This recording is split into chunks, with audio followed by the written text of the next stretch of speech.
on my deathbed, I'm going to be able to look back and say I got to coach soccer with my son. I'm home every day when they get home from school to hang out with them and play with them. I'm not going to say I had an extra Ferrari. Yeah, another zero in the bank doesn't matter. No. Freedom matters.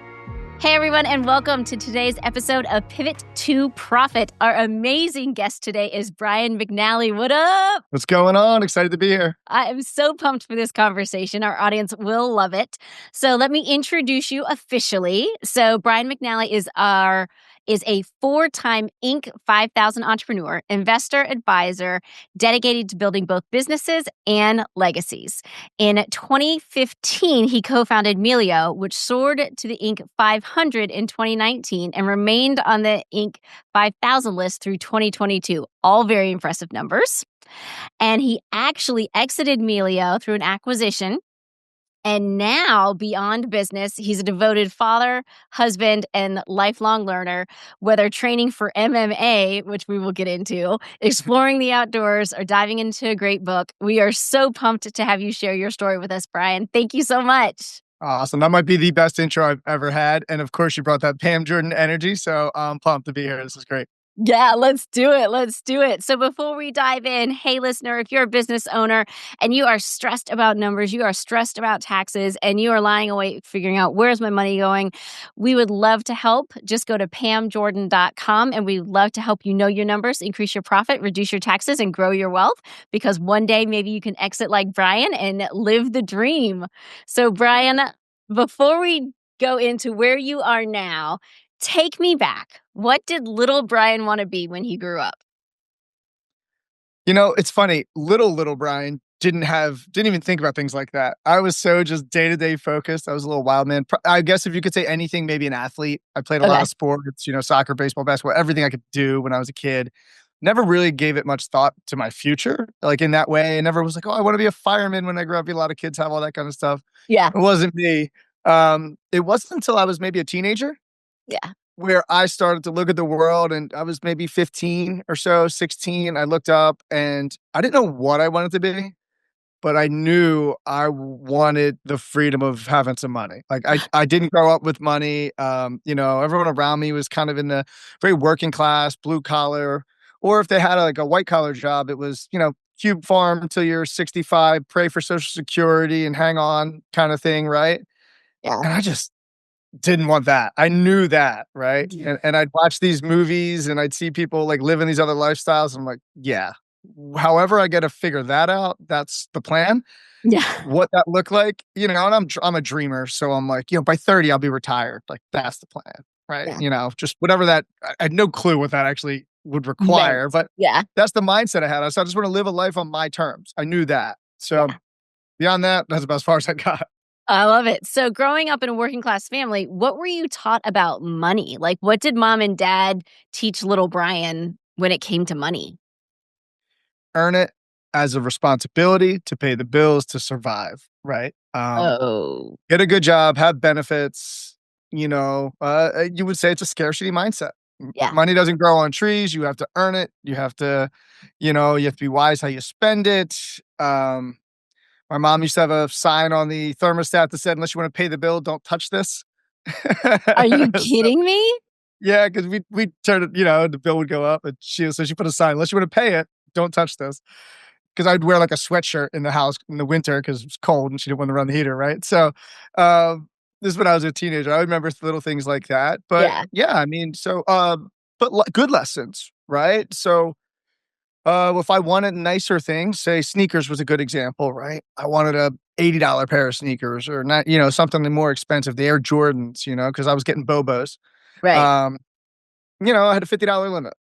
Yeah. That she would control. I wanted more. She's like, you kick in the rush. You find a way to get that money and you can have whatever you want beyond the limit I'm willing to pay. And so that scarcity led to at least the ability to understand that you have to earn the things that you want in life. Yeah, if you want it, you got to go kill it and drag it home. Yeah, pretty much. I love that. So tell me about your journey career-wise. How did you get to the point where now you've exited? Because Meleeo, you started with the plan to exit, but you didn't start it yesterday. Like, what was the journey from teenager, I want money, I want freedom, to I'm building a multi-million-dollar company to exit? Yeah. In a word, growth and education, right? And not formal education, life education. Um, but my desire for more led me down the wrong path when I was a teenager, did all the wrong things, right? But I always knew I was raised better than that, right? So I knew it didn't fit me. It was just, I wouldn't even say necessity, right? Just a desire for more and Yeah. just mistakes, right? Ambition gone wrong. But I was a wild kid, pretty directionless.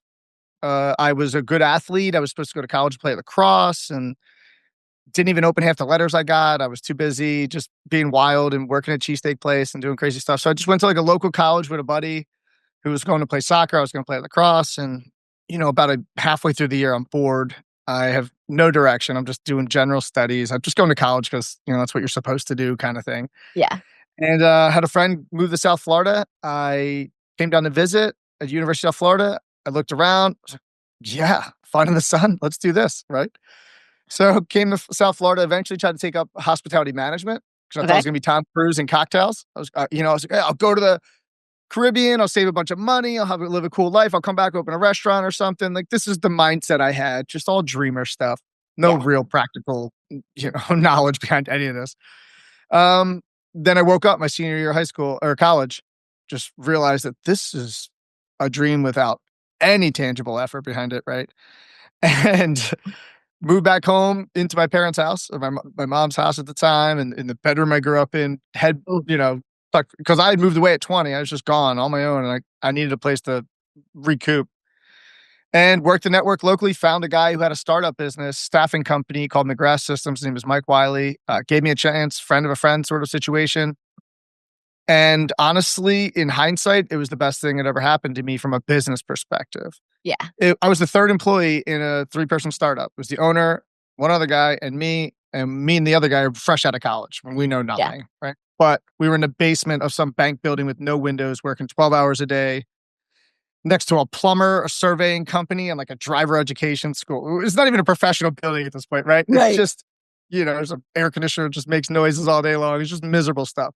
But he required us to come in with a suit and tie every day, Love it. uh, and just grind on the phone. It's like boiler room stuff, right? Yeah. And at the time, it was filing cabinets full of resumes. He just dropped a stack on my desk and said, call everyone on this list all day. Don't stop until you can eat. But beyond that, keep doing it.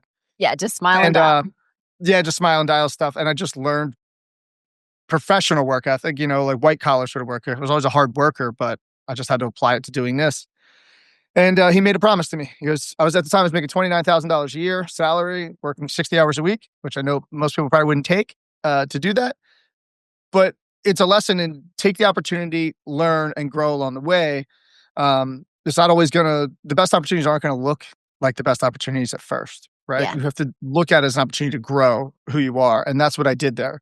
He promised me at the end of my second year, I'd be making 75 grand a year if I did everything he told me to do. I said, sure, That's I'll good do it. money.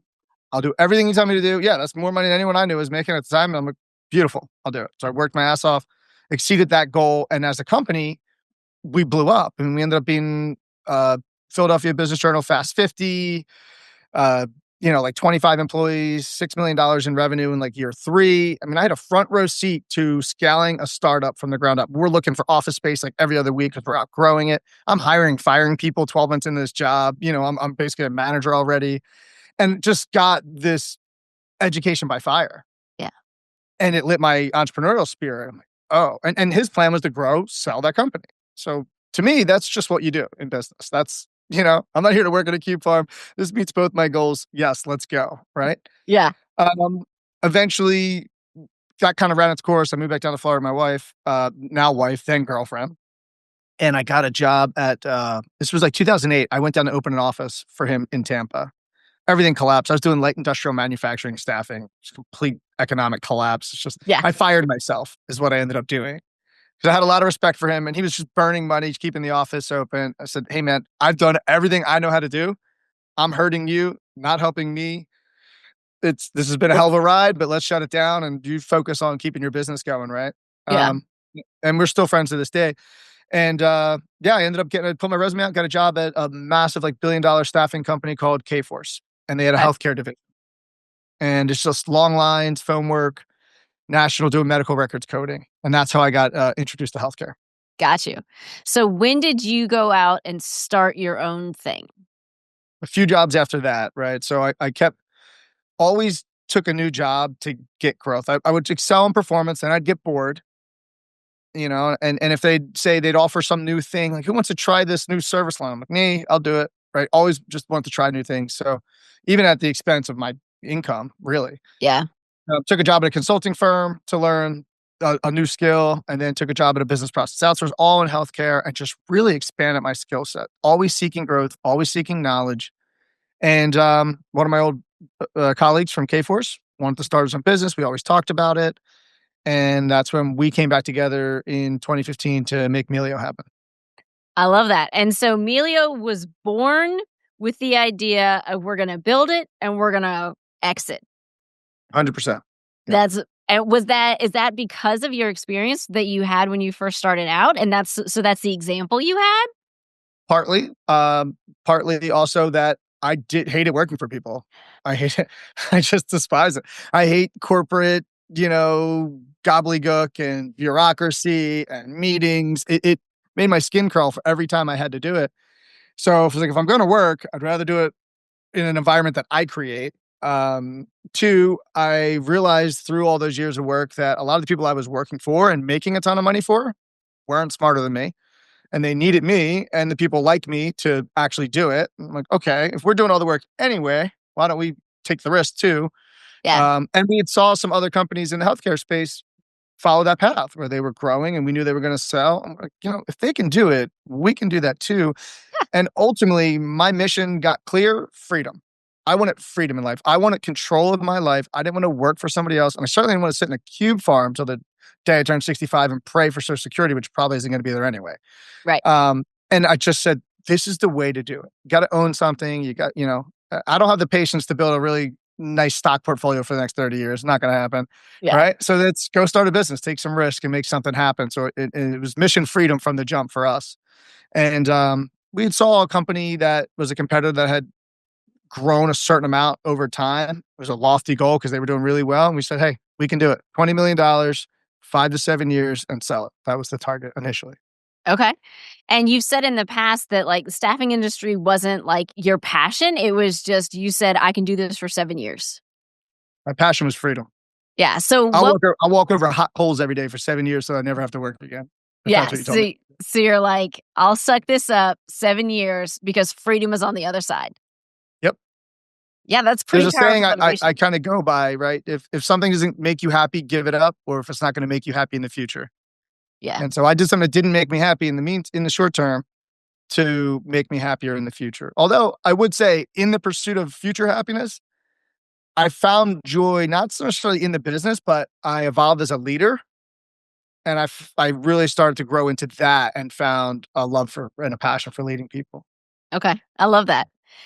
And as business owners, you built this to sell. So how did you decide that mid 2022 was the right time? Because a lot of business owners struggle, is now the time? Do I need to build a little bit more? How did you and your partner decide it's go time? Let's do this. This is the right time. Because everyone's trying to gauge it, right, with growth and expenses and the market and competitors. Tell me about that, of how you determine now's it. I would say the reality is we ignored all those traditional factors. Yeah. And we stuck with, it was more of a heartfelt decision.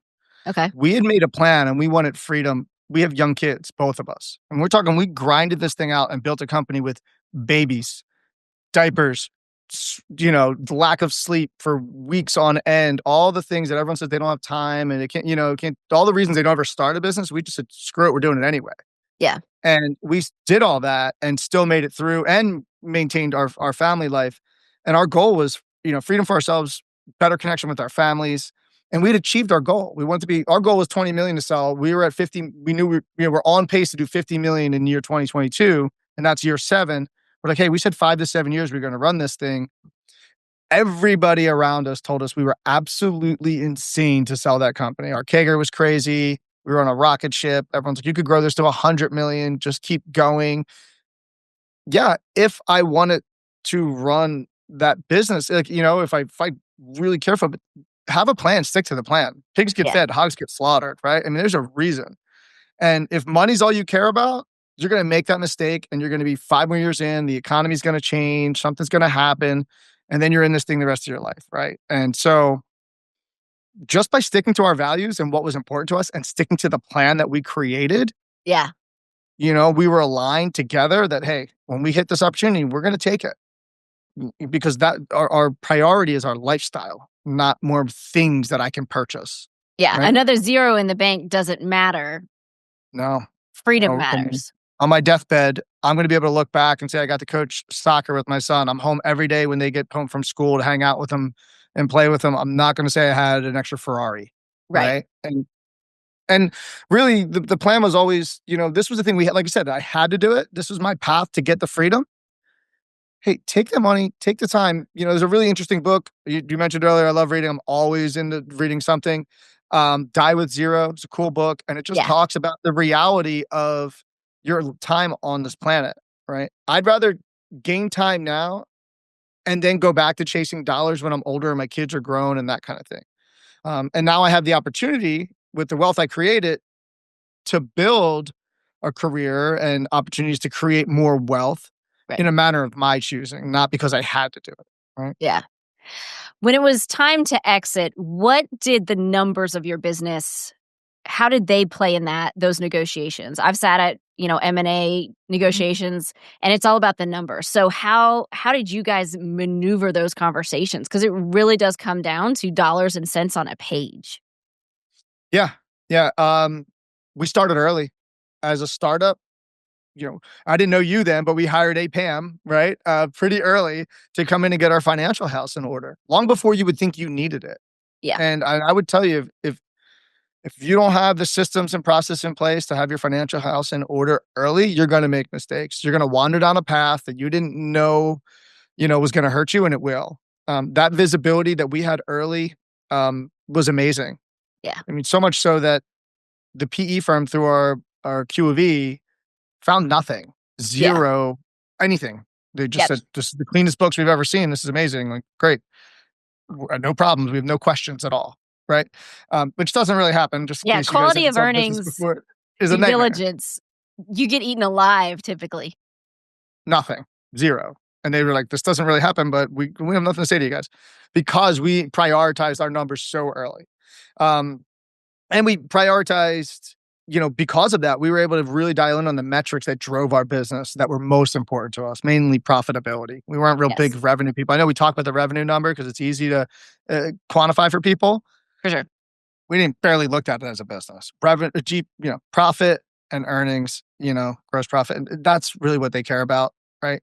I talk to a lot of these entrepreneurs and they talk about all these other things, but yeah, are you making money? Yeah. Well, no, we're gonna, no, make money. Do that first. You get what you keep. That's it. Thank Uh, you.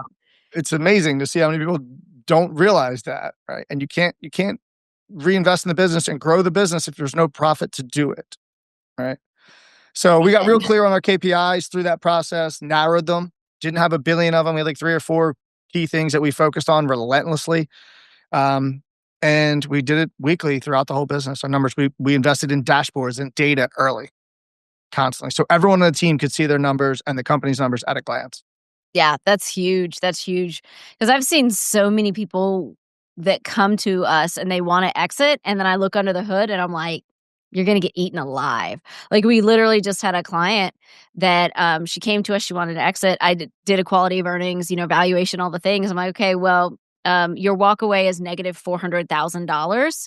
So you can't sell, right? There's Yeah. no amount to your point. Like, it's not, she was a multi-million-dollar revenue company, but she wasn't profitable. So like, there's no multiple of negative that gets you to 3 million, 5 Right. million, 10 million, whatever. Like, if you're not profitable, no one's going to buy you.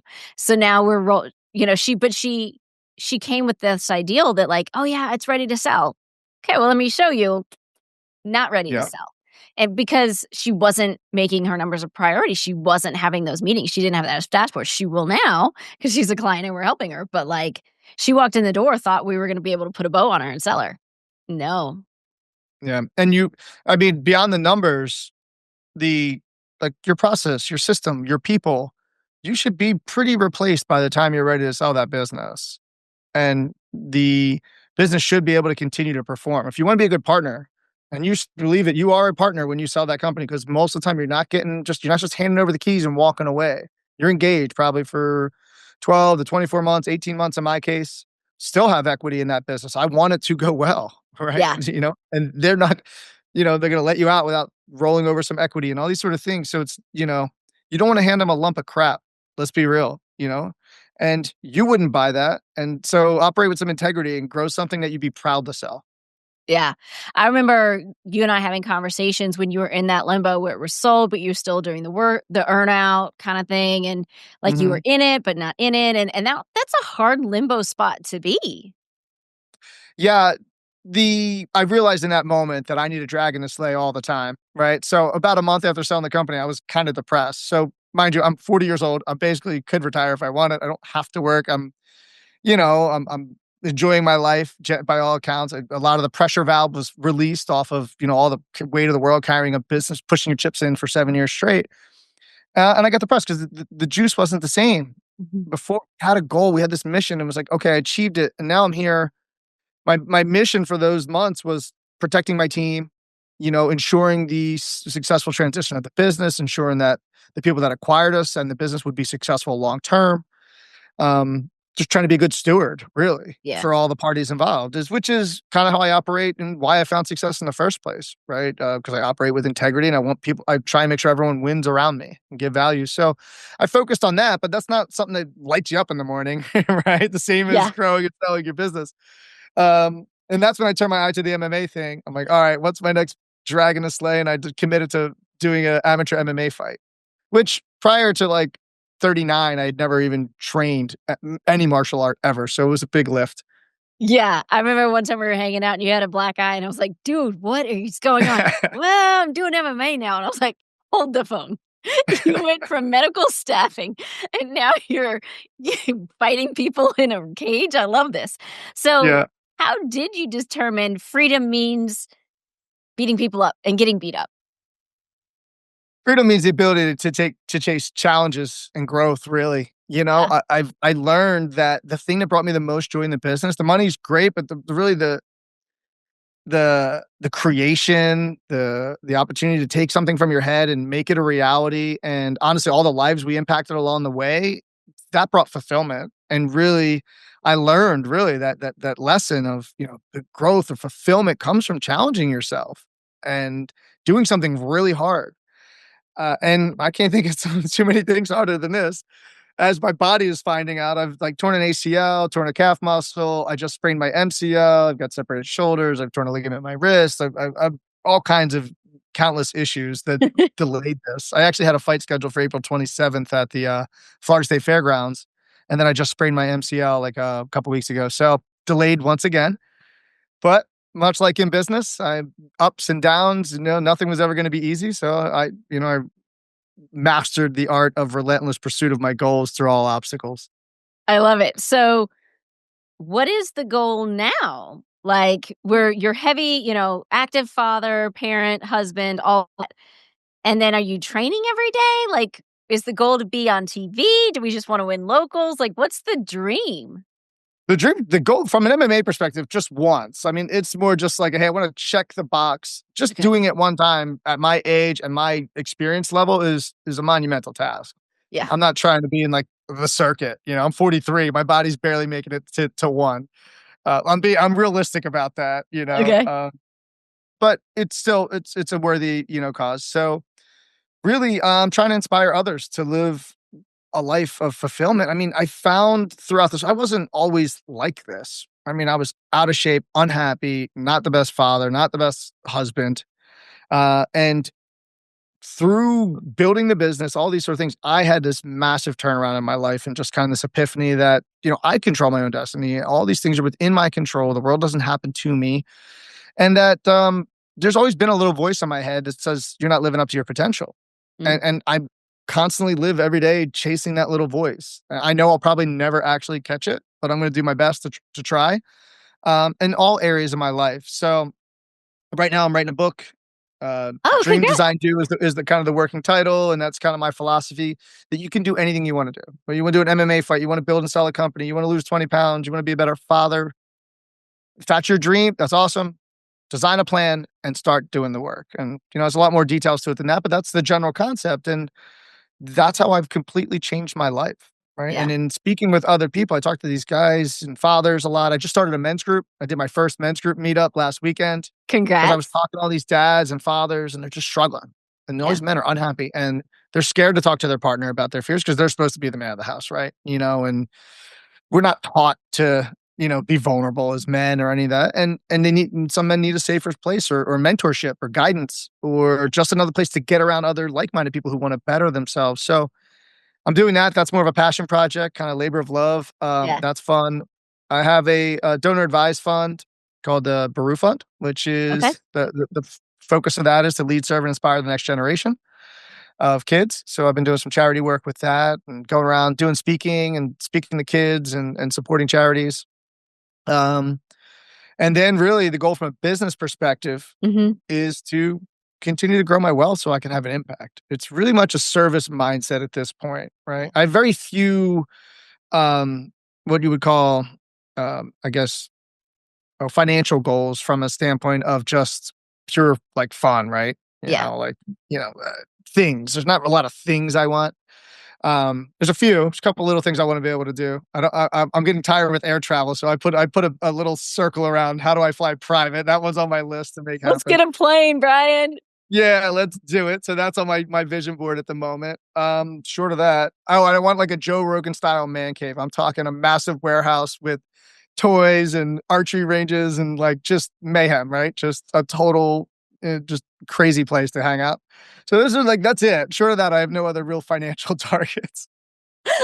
I love it. And other than that, just being a great father, really, and great husband and teaching others to kind of do the same and chase their dreams. So doing some coaching and consulting for Okay. business owners on how to take this process and a holistic approach. Right? I Okay. mean, I can certainly help people put a strategy in place and all that kind of stuff. It doesn't really blow my skirt up, to be honest with you.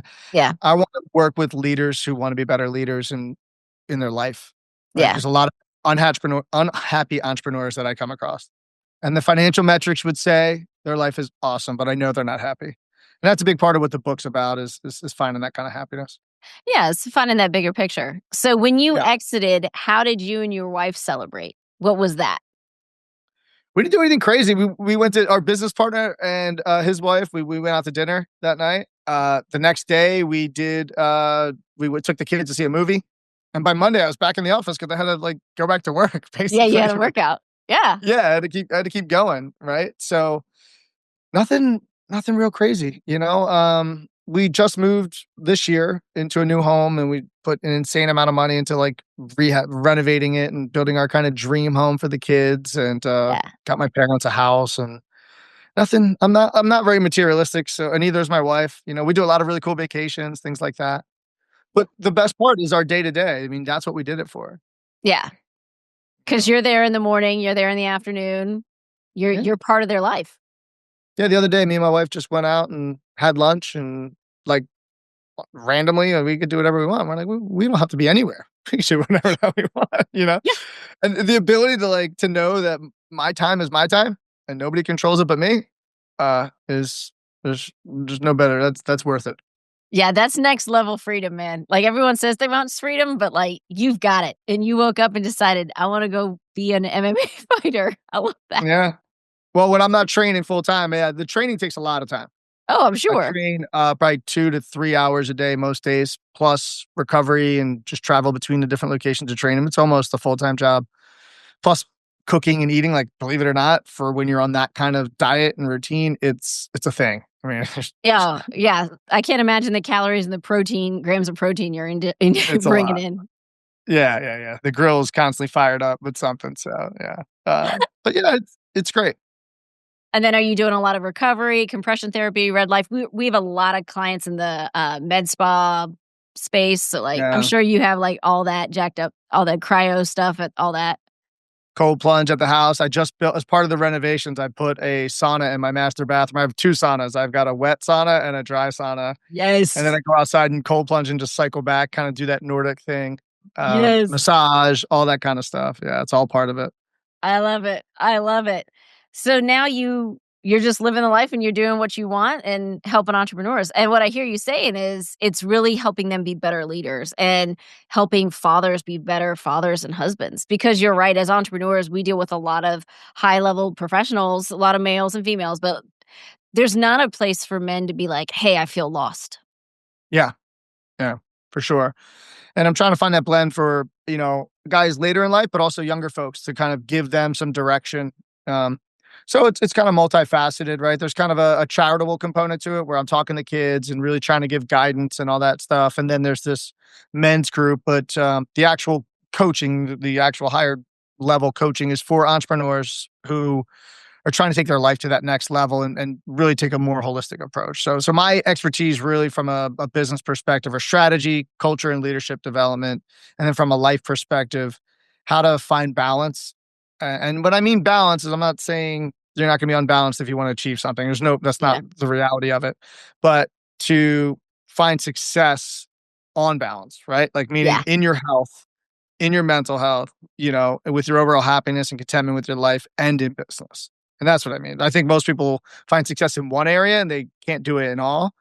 And I think my unique success is the fact that I got in the best shape of my life, repaired my relationships, got in the best mental health of my life, and successfully scaled and exited a business in kind of like record time, right? So that's where I add value for people is how do you do all those things? Yeah. I love that. I love that. All right, Brian, let's wrap up with some questions. These are rapid response, so just answer, no explanation. You ready? Yeah. Profit or growth? Ooh, profit. What's one business expense you'd never cut no matter what? Ooh, business expense I never cut. Sales. Love it. What's the best money advice you've ever received? Hmm. That's money advice. Can always make more. You can always make more. I love it. If you had to start over today, what's the first thing you do differently with your finances?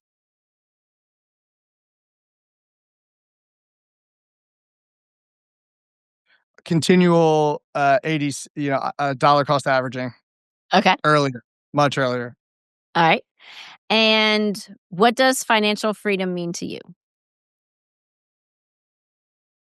The freedom to live the lifestyle I want on my terms. I love it. And you're doing it, man. Like That's everyone, it. like I've done, 20 some episodes at this point, and everyone talks about the dream, but you're actually living the dream. So that's super rare to meet someone who's actually doing what they want. Everyone else is just head down grinding. So congrats, man. Hats off. Super excited to see you loving your life and living that freedom day in, day out. It gives us hope that it's possible. Well, I think it's possible. I would bet there's a lot of people you talk to who probably could already be doing it if they could put down other people's expectations of what they should be doing, right? I think the thing that me and my partner Jason did that is rare is we were able to walk away when we were up. Yeah. And, we didn't just do the subconscious chase for more. Yeah. And Which and is that's hard. that's what led us to the freedom, which is now leading to the happiness and the fulfillment. And I think ultimately will lead to me earning more in the long run, to be honest. Yeah, I'm just definitely. just more happy doing it. And compound interest is a magical thing, my friend. Yeah, exactly. All right, Brian, this has been amazing. Where can people connect with you if they want to learn more about your story and what you're doing now and your upcoming book? Yeah, brianmcnally.com. All things are there on me and how to reach me. If Instagram, the Brian McNally. It always sounds pretentious to say that, but it was the only way I could make it work. So The Brian the McNally, Brian McNally. the one and Uh, only. yeah, I've been really kind of cranking up the social media stuff, trying to give more value there and having a lot of fun doing it. So I love it. Well, Brian, thank you so much for sharing your crazy story. And I just admire your focus and your ability to see a goal and achieve the goal, and now you're living the dream. And when you get that plane, let me know. Come pick me up. You got it. I Thanks, love it. man. All right, that's all for today's episode of Pivot to Profit. Brian, appreciate your time. Entrepreneurs, if you want to know what your numbers are to know if you can exit one day and reach that freedom, just go to pamjordan.com, schedule a call with my team. We'd love to help you. And remember, it's not what you make that matters, it's what you keep.